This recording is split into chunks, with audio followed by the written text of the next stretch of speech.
UP के संभल में आज़ादी के वक्त जो 45% आबादी हिंदुओं की थी, अब वो घटकर 15 से 20% रह गई है। ये दावा किया है यूपी सरकार की एक जांच समिति ने। ये समिति पिछले साल नवंबर में संभल में हुई हिंसा को लेकर बनी थी। इसमें संभल के इतिहास से लेकर वहां समय समय पर हुई हिंसाओं और सियासी बदलाव का जिक्र है। सीएम योगी आदित्यनाथ को 450 पन्नों की ये जांच रिपोर्ट सौंपी गई है। अब इसको लेकर सियासत भी गरमाई हुई है। इंडिया टुडे में छपी एक खबर के मुताबिक इस रिपोर्ट में बताया गया है कि पिछले 7 दशक में संभल में 15 दंगे हो चुके हैं। इनमें 1948, 1953, 1958, 1962, 1976, 1978, 1980, 1990, 1992, 1995, 2001, 2019 और 2024 के दंगे शामिल हैं। हिंसा और सियासत की वजह से यहाँ का आबादी का ढांचा पूरी तरह बदल गया है, ऐसा रिपोर्ट में कहा गया है।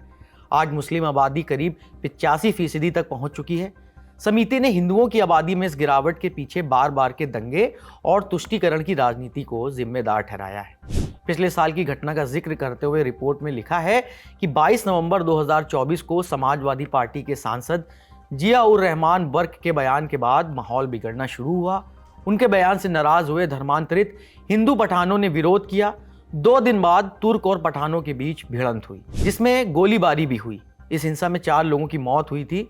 हालांकि रिपोर्ट में यह भी लिखा है कि सख्त पुलिस कार्रवाई की वजह से पहली बार दंगा संभल से आगे नहीं फैल सका। रिपोर्ट में हिंसा की जड़ों को गहराई से टटोला गया है। इसमें बताया गया है कि संभल का नाम पहले भी आतंकी संगठनों जैसे अलकायदा और हरकत उल मुजाहिदीन के ठिकाने के तौर पर भी सामने आ चुका है। यहाँ मौलाना आसिफ उर्फ सना उल हक जैसे लोगों का जिक्र है, जिन्हें अमेरिका ने वैश्विक आतंकी घोषित किया था। साथ ही इलाके में अवैध हथियारों और नशे के नेटवर्क की मौजूदगी पर भी सवाल उठाए गए हैं। रिपोर्ट में इतिहास को लेकर बताया गया है कि कभी संभल में 68 तीर्थ स्थल और 19 पवित्र कुएं हुआ करते थे। समय के साथ इन पर कब्जा होता गया। हालांकि योगी सरकार ने इनके पुनरुद्धार का काम शुरू कर दिया है। खुद सीएम ने 30 मई 2025 को इनकी बहाली की नींव रखी थी। रिपोर्ट में सबसे ज्यादा फोकस संभल की आबादी पर रखा गया है। इसके मुताबिक बार बार की हिंसा, धार्मिक तनाव और सत्ता की राजनीति के चलते ये बदलाव हुए हैं।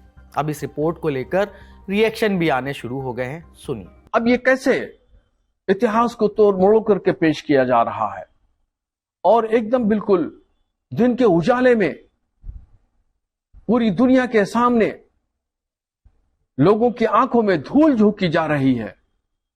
मुसलमान इस रिपोर्ट को खारिज करता है।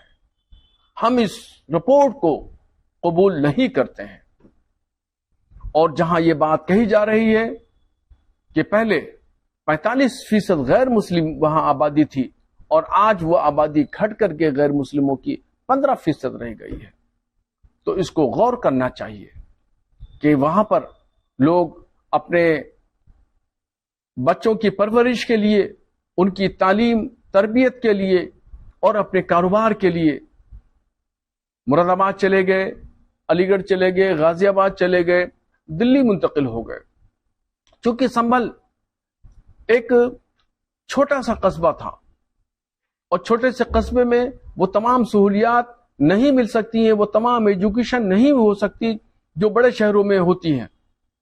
इस वजह से लोग वहां पलायन करके, वहां से मुंतकिल होकर के और वो बड़े शहरों में चले गए।